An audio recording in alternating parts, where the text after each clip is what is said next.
Okay, now All right. we have the. So you met Tim Etherington and Chris Hondros. Yeah, I met them in the hospital. What's your name?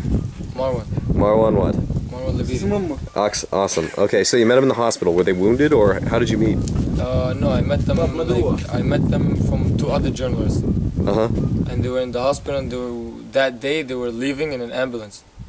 Okay. All right, got it. That day they were leaving in the ambulance, and it was the day of taking the forces out of Tripoli Street. Yeah, it was the Tripoli Street battle. Yeah, it was the Tripoli Street battle, and it was first target they hit was, you know how Gaddafi's forces fire one target to aim, and then the second one right at the goal. Yeah, the RPG airburst. Yeah, it was that kind of thing. First one didn't actually hit them. Second one, it was actually like to them. It was an RPG. He said. And they were wounded? Were they killed by the RPG, or? Yeah, two were killed. And were you there when they were killed, or? No, I wasn't there. Because I was fighting with other people. Okay. So I wasn't there, but I was like, I went with them, and they took a right and I took a left. Yeah. You know what I mean? But I was with them at the same place. And one doctor was. Tamim, I think. Was he kind of a big, heavy-set guy? Yeah. That was Dr. Tamim. He was the only fat doctor. I think he got his No offense, leg Dr. cut, right? He got his leg cut. Yeah. I don't know actually if he got his leg injured. I'll have to ask him. It was if it was the day they were wounded, it was probably Dr. Tamim. Yeah, it was the same day. Did he have a lab coat on, like a white lab coat? I didn't really know. I didn't really actually. It's okay. Because it was like a day of it was a big war that day. Yeah, a big battle. Yeah, a big battle that day. And like last time I saw them, they were like in an ambulance. They were heading in an ambulance, and it was on Tripoli Street, and they took a right. Yeah. And I took a left. Like I went to my people, and they went to like the place where they filmed. It was like a dangerous place where they filmed, and they told them it was dangerous. But they're like, that's their job, you know what I mean? Yeah. And it was a dangerous place. So, and first thing Gaddafi's forces aim for is like journalists. They don't want anybody to know what they're doing. They're also working hard to kill the ambulances in June. Exactly. Yeah. They don't want anybody to live. That's basically it. So, did you spend any time talking to them at all? Tim was the English guy. Yeah, one. I think he was the tall guy. I believe he's the tall one. I'd have to check the biography again.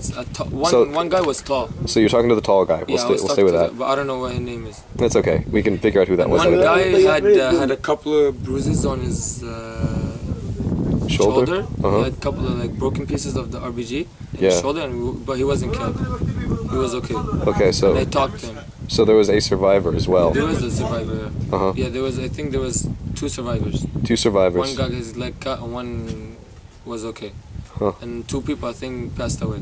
Yeah, it was Tim Etherington and Chris Hondros. That's what I know. Yeah, no, that's cool.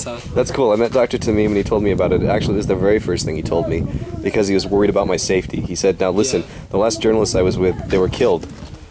So I don't want you running ahead of us or going to places that weren't scouted because, you know, they aren't so proud anymore when they're in the back," is the exact thing he said to me. It was a pleasure to meet you. So how long have you been back here from Ottawa, Canada, where you were for a couple of years? Like 2 years. 2 years now? Something like that. Yeah. 3 to 2 years, something like that. Do you ever miss Canada? Yeah, fuck it. Well, I mean, yeah, a lot. I mean, now I don't miss it because now I actually love my country now. Yeah, before I don't. Yeah. Before I don't. With Davis time, I don't. Oh yeah. There's no freedom. Right. But now, since the war started, I actually love my country. The freedom. I just smelled it. Like, you know what I mean? Yeah, you can see it. Everyone's happy, even though. And even I was in Tunisia like a week ago. I was in Tunisia. Yeah. I knew because it was my dad, and I was like going crazy to come back here. It was the first time I ever leave. First time I ever leave Misurata, and I want to actually come back. Yeah. Hey, one last question about those guys you saw in the ambulance. When you saw them get into the ambulance, were they wearing body armor? Did they have that blue press armor on? Were they all like armored up? I'm not sure. Oh, you're not? Yeah, don't worry about it. Don't worry about it. I'm not going to suggest details to you. I'm just kidding. I'm not sure. Okay, cool. All right. Hey, thank you very much. That's how it is. All right, cool. Shall we go? Because on the